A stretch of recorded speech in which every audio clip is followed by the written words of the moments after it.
The day wealth meant nothing, Abu Bakr's ultimate financial sacrifice. If this story opened your eyes to the true meaning of wealth and sacrifice, don't just scroll away, be part of a community that learns, grows, and reflects.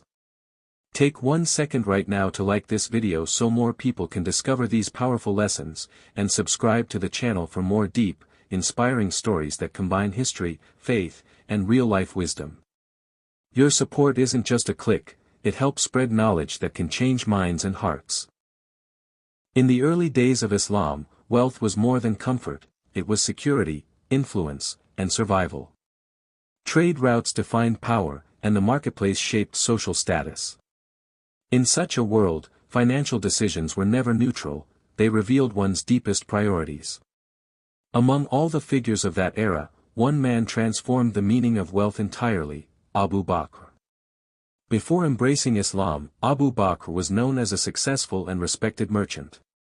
His business acumen allowed him to build considerable wealth through trade, particularly in cloth and other valuable goods. He was trusted in transactions, careful in judgment, and widely respected among the Quraysh. Financially, he had achieved what many in Mecca aspired to: stability, reputation, and independence. Yet, when Islam emerged, it brought with it a radical shift in values. Wealth was no longer the ultimate measure of success. Instead, sincerity, sacrifice, and faith became the new currency. Abu Bakr was among the earliest to accept this transformation, not only in belief, but in action.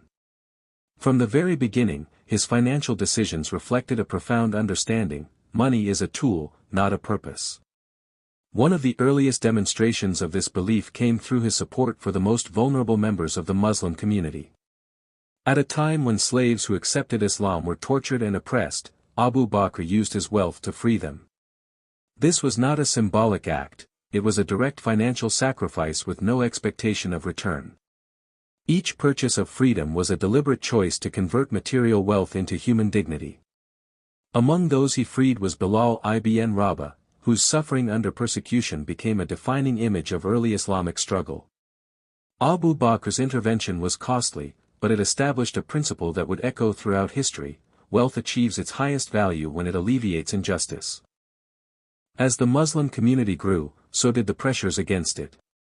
Economic boycotts, social isolation, and physical threats became daily realities. In this environment, financial support was not optional, it was essential for survival. Abu Bakr continued to spend generously, ensuring that the Prophet Muhammad and the believers had the means to endure hardship. But the ultimate test of his financial conviction came later, during a critical moment in Islamic history. As the Muslim state began to take shape in Medina, there arose a need to mobilize resources for collective defense and expansion. Contributions were requested from the community to support these efforts. For many, this meant giving a portion of their wealth, an act already significant given the uncertainties of the time. Abu Bakr approached this moment differently. Instead of calculating how much he could afford to give, he asked a deeper question: what remains when faith is complete? He brought all of his wealth forward. Not a fraction. Not a majority. Everything. This act was not impulsive or reckless. It was the result of a clear financial philosophy grounded in absolute trust.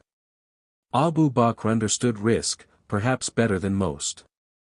As a merchant, he knew the importance of reserves, diversification, and security. Yet here, he redefined risk itself. The greatest risk, in his view, was holding on to wealth when it could serve a higher purpose. From a financial perspective, his decision appears extreme. Modern frameworks emphasize sustainability, emergency funds, and long-term planning. But Abu Bakr's action challenges these frameworks by introducing a different variable: certainty of purpose.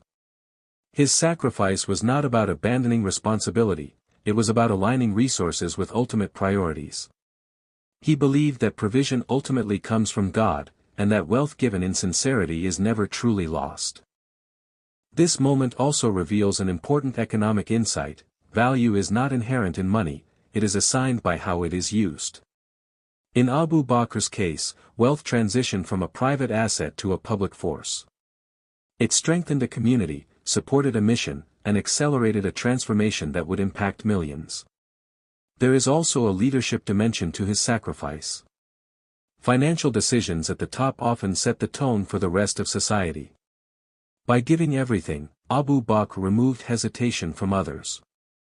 His example created a ripple effect, encouraging generosity and reducing fear. In economic terms, he shifted the collective mindset from scarcity to contribution. Importantly, his life did not end in poverty or instability. Despite repeated acts of giving, Abu Bakr continued to find ways to sustain himself and support others. This highlights another key principle: generosity and productivity are not mutually exclusive. True financial strength lies not just in accumulation, but in the ability to regenerate and redistribute. For modern audiences, Abu Bakr's story offers several powerful lessons. First, wealth should be guided by purpose. Without a clear why, financial success can become hollow. Abu Bakr's clarity allowed him to make decisions that others could not even imagine.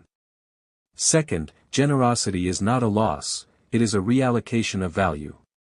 When money is used to uplift others, it creates returns that go beyond measurable profit. Third, true security is not found in accumulation alone. While savings and investments are essential, they must be balanced with trust, ethics, and social responsibility. Finally, leadership is demonstrated through action, not position. Abu Bakr did not simply advocate generosity, he embodied it at the highest level. In a world driven by financial ambition, his story stands as a counter-narrative. It does not reject wealth, but it redefines it. Success is not measured by what is kept, but by what is given for a greater cause. Abu Bakr's ultimate sacrifice was not just a moment in history, it was a statement about the true meaning of financial freedom. He proved that the highest form of wealth is the ability to let go, with complete confidence that what matters most is never at risk.